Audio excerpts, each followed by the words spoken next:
I remember I used to be fond of summer, but it seems to have grown on me. When I say grown on me, I mean it's starting to piss me off. I don't know exactly why I had enjoyed the previous summers, and it's weird because I was really anticipating this one. The only conclusion I would, or even could come up with, the why I was less happy than I had been in a long time. Over these summer days, I have learned what is truly like to be unhappy. I was taught the meanings of fear, agony, and pain. Me and my older brother, Mark, were sent to live with our grandparents from my father's side when our mother passed away from being severely ill. Me and Mark never had the chance to meet our father, but we had always been in contact with our grandparents. They would tell us stories about him and how he met our mother. They were always welcoming, and we had absolutely no problem with that whatsoever. When we moved here, it was a week before my birthday, and by the time I would have finally reached 17 years old, Mark was about a year ahead of me. So he was always a good friend growing up, a true brother. My grandparents lived in the small town area and had a house out by the countryside. We moved in and settled our belongings in the room they provided. Me and Mark had to share a room, and ultimately a bed. Mark had a small problem with that, but he was able to wave it off after a few nights. Our room was a square room with a full-size bed that was placed against the wall.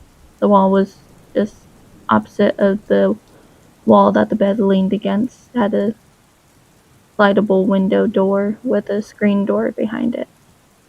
This was a nice little feature. We could get some nice breeze in the room when we felt like being lazy. Just outside of the window was a few acres that my grandparents owned. I remember the first time I looked out there. I noticed a lone swing for children hung down by the trees. It seemed weird to me, but I paid no attention. Overall, it wasn't a bad move, and it seemed like a nice spot of paradise as we mourned our lost mother, whom we loved dearly. We thought it was paradise. Fuck this, I grumbled, laying on the bed with my hands behind my head. Fuck what? Mark responded, who was slouching in the chair with his feet propped up on the desk, book in hand. The weather. I'm sick of it. It's too fucking hot. I sat up against the bedstand with my knees bent in towards me and my arms extended out to the rest of my legs. I exhaled distressfully. Mark went back to reading his book. His eyes did not leave the page as he turned them. You never used to hate this weather, he smirked, arms stretched up to crack and relieve the joints. Yeah, I guess things just change when you get older. I made sure all joints were relieved before I got up and made for the screen door. I'm going for some air. Mark made no effort to respond as I left the room to go outside. I walked over to Grandpa's shed, where he would usually be working on smithering horseshoes. My grandparents didn't have any livestock, though Gramps seemed to enjoy foraging them for sport and selling them off to horse breeders. He made a quick buck and never had a problem putting them together. I stepped into the garage and found my grandfather dropping a hammer horseshoe into a cooling bath.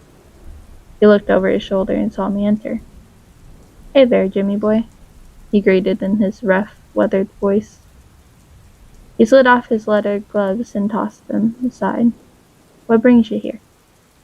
I plopped down in one of the dirtied lawn chairs he had just lying around in the shed. It was a bit uncomfortable, but comfortable for was the least of my concerns. I just thought I would get some air. This sweat, Gramps interrupted. Yes, this drought is taking toll on plenty of farms out here. He rambled on for a little while about how The heat was affecting the crops locally. Eventually, he stopped himself and looked over to me. He smiled. "Say, actually, I have something for you." He turned to one of the walls of the shed, looking for something. I peeked up from my seat and tried to get a view of what Gramps was reaching for. "You do? What is it?" I questioned curiously. Gramps turned around with a bow in his hand. He walked over to me as I sat and offered it to me. "I know you're a little too old for this kind of thing, but it's your birthday tomorrow." He grinned happily. "You're never too old for craftsmanship." I looked at the bow, then back at Gramps. I took hold of the bow and felt around the sides of it. It was nicely wooded, and the surface of it was textured very smoothly. As I ran my fingers down the string of the bow, I smiled like a little boy. "Thanks, Gramps. Did you make this yourself?" I gave the string of the bow a couple light flicks. Gramps' smile never faded. He went back to his spot to take a seat and rested his chin on his fingertips. "I didn't. Your father did." I looked up, surprised by the words of my grandfather. I did hear about my father living here in his childhood, but nothing about crafting things like this. "Really? I never knew. This is very nice." I felt somewhat proud of the bow, knowing that it was made by my father. Even if I had never met him, I just felt comfortable knowing. Gramps yawned and stretched his aching arms. "It's all yours. He meant to give it to you in the first place."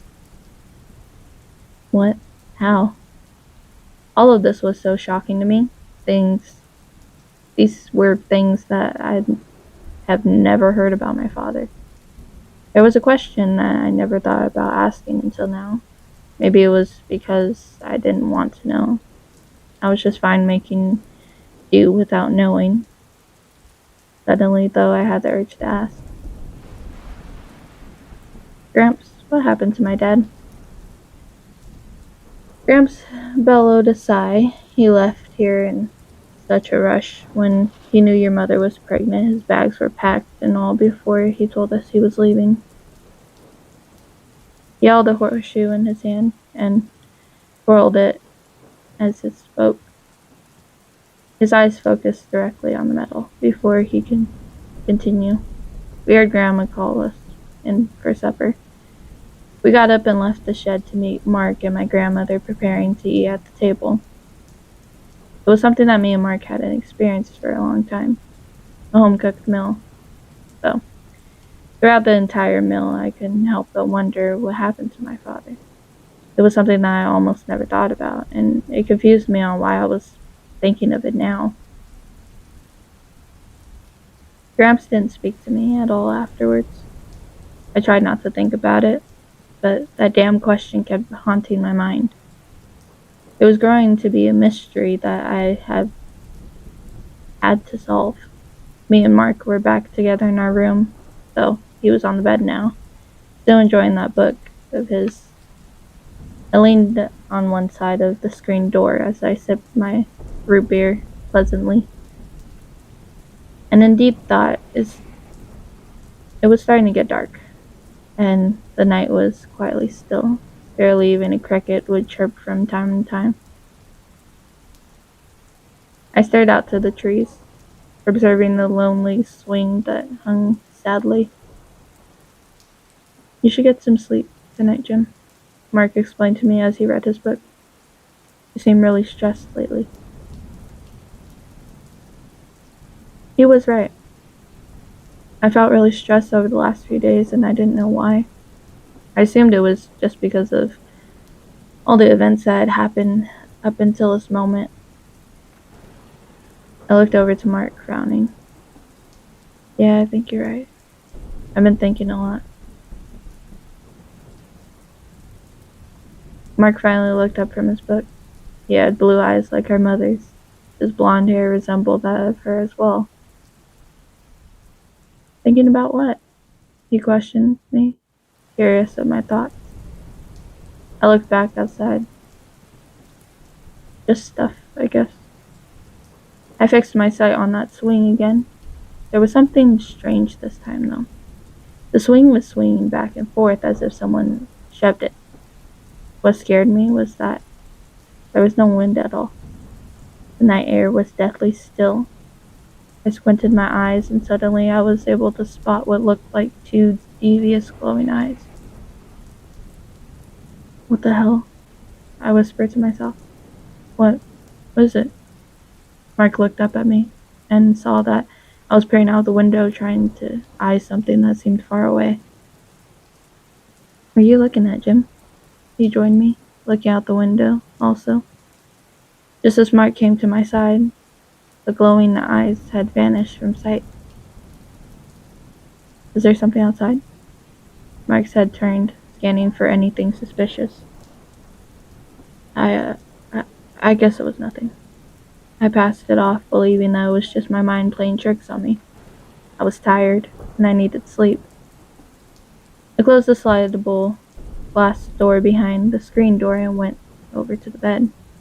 I laid down, again with my hands behind my head. Mark shrugged and followed behind me. He picked his spot next to me, reached over to turn off the lamp next to the bed, and covered up to sleep. I did the same, though I laid there for a little while longer thinking before my brain could put me to sleep. The next day was a pretty special day for me. It was the day I would turn 17 years old. When I woke up, I nearly forgot that it was my birthday. We spent the day mostly just celebrating it. My grandmother made me a cake. It was chocolate with vanilla frosting covering the top of it. We shared the cake equally between the four of us. The taste of it was almost just like a piece of happiness in each bite. I was so grateful that my grandmother put so much effort into it, and that itself reminded me of the warmth, welcoming they offered. However, that night I was just drifting into slumber. Something woke me up. A high-pitched screech that sounded like a small dying animal. The sound was just so loud it couldn't have possibly been a small animal. The screeching lasted for 10 minutes, and then it finally came to a stop in silence. It was something so strange, so chilling, that night it took me a while to go back to sleep, but somehow I managed. The nights after then were pretty peaceful.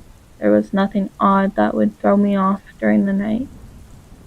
At the same time, my grandfather didn't seem to make any eye contact with me. He would keep his shed locked as he worked and never really tried to make an effort to communicate.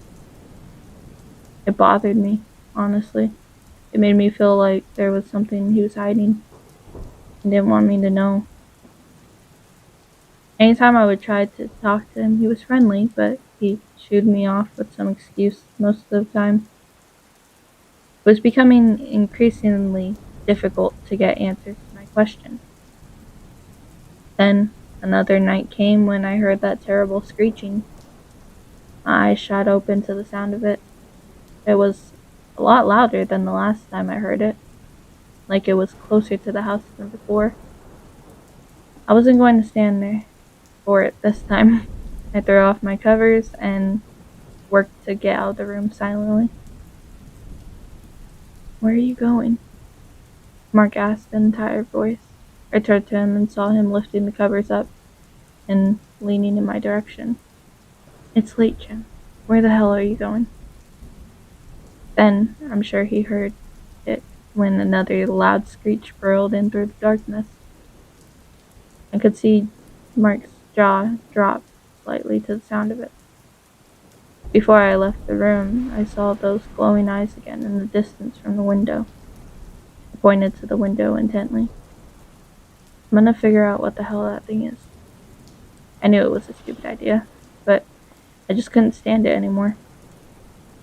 With all this on my mind, I couldn't have the stupid thing rolling my fears. As soon as I left the room, Mark walked up in front of me and took the lead. "I'll go with you. We'll grab a rifle from the shed and look." He nodded to me. I didn't know Mark would do something like this. I felt that I should have protested against it, but deep down I was still scared and needed someone with me. Me and Mark went out the door and made our way to the shed. There I was able to pull a rifle off the wall. Mark scrambled through a toolbox until he found a workable flashlight. We both went out onto the property, sticking very close together. We made it out to the swing that was still swinging, ever so slightly. Mark flicked the flashlight about in search of anything out of the ordinary, though it was completely silent and still the screeching could not be heard. But there was a sense of dread about the night. "We should get back, Jim. It's too damn dark." Mark encouraged to go back to the house. We couldn't see a thing, but I had this feeling we were being watched. My palms were sweating like hell, and my heart was pumping as fast as it ever. "Yeah, you're probably right." As always, I turned to Mark. "We'll look around in the..." I froze, and my face went pale. I couldn't speak, I couldn't scream, and I couldn't move. Just as I looked back, Mark, a hissing sound emitted from behind him.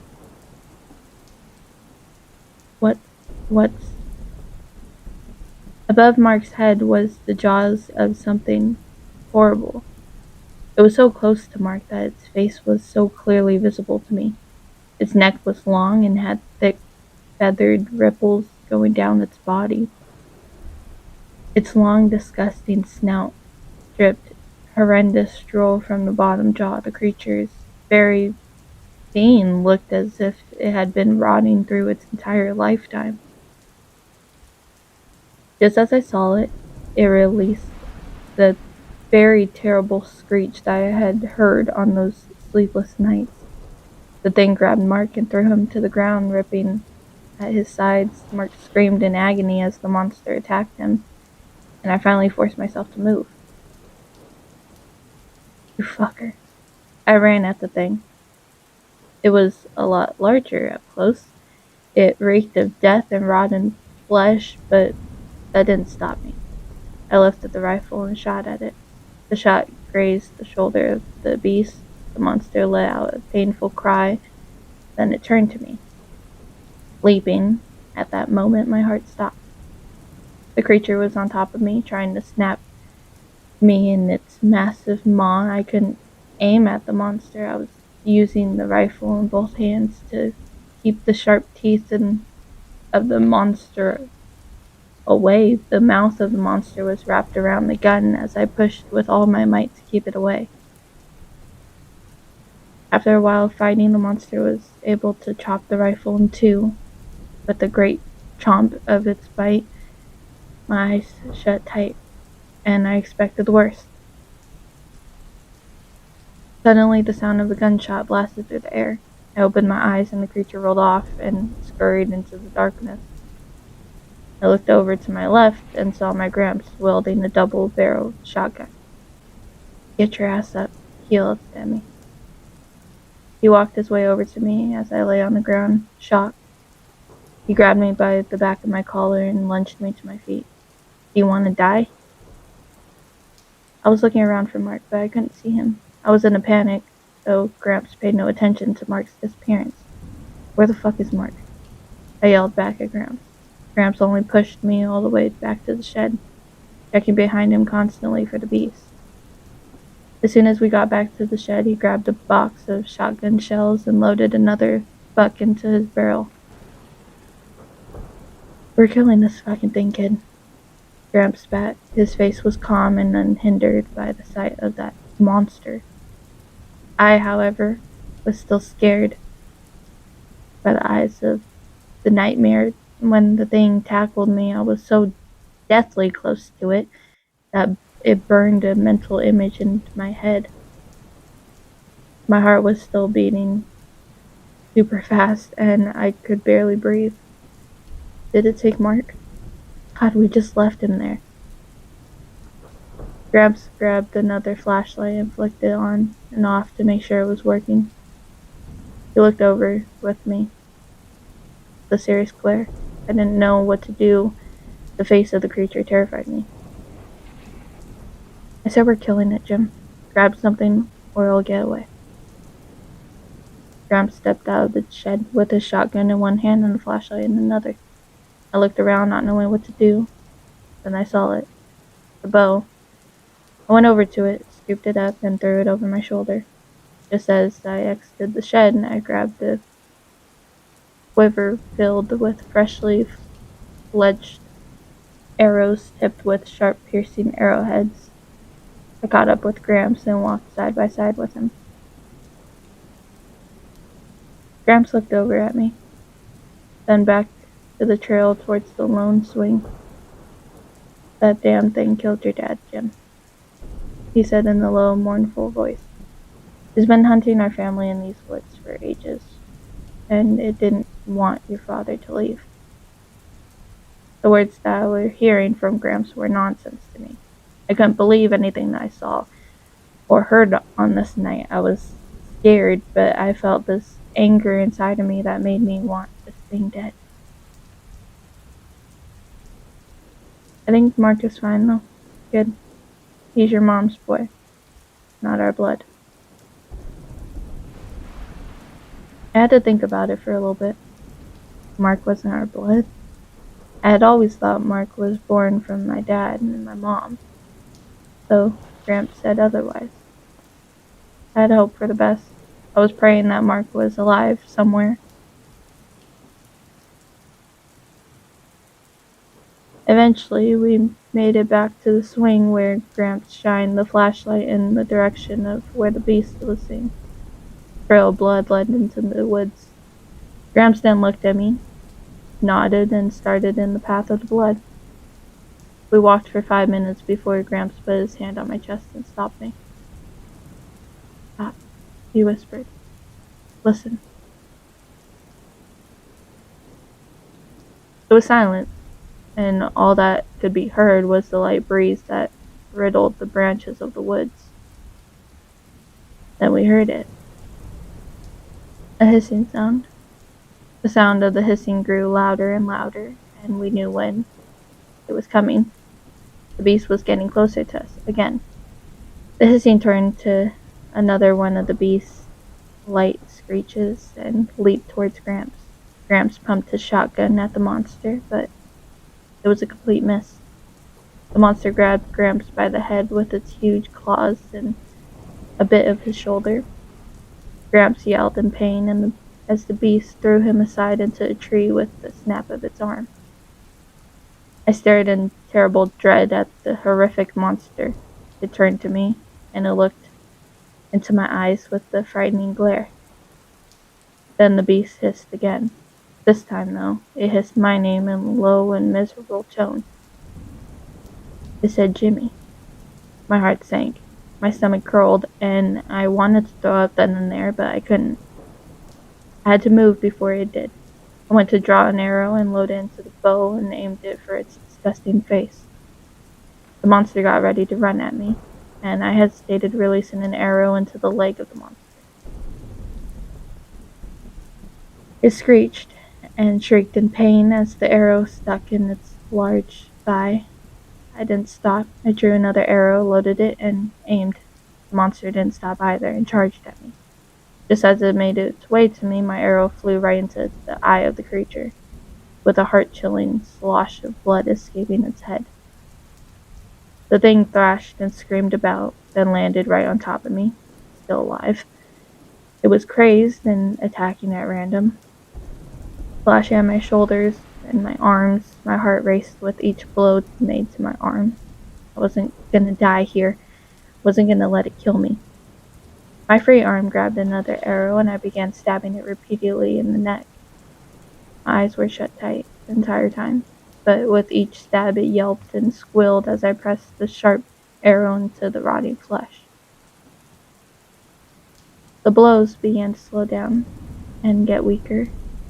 The sounds it made got low and quiet, but I kept stabbing. My eyes stayed shut. I didn't want to open them. I didn't want to look at it. It felt as though I was there forever. The only thing that I could think of to do was just keep stabbing. I only stopped because I couldn't move my arm when it hurt. My eyes creaked open and the monster lay there with its jaw gaping. It didn't move, and its blood leaked profusely all over my body. I wiggled and freed myself, scrambled away from the monster's corpse. I looked at my arm and shoulder, searching for deep wounds. Luckily, there wasn't anything too severe. They were practically just scratches. I sighed, getting up with tears streaming down my face. I looked over to Gramps, where he was thrown, and saw his lifeless body. I didn't want to stay there. I started towards the shed and walked until I made it back to the swing. I heard coughing. I looked around with the bloody arrow in my hand, and I noticed that the flashlight was still on the ground. Picked it up and shined it about until I saw his face. It was Mark, sitting down against the tree.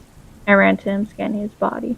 He was breathing deeply and had gashes at the side of his body. Mark, Jesus Christ, are you okay? He cracked his eyes open a bit. Is it gone, Jim? Is it gone?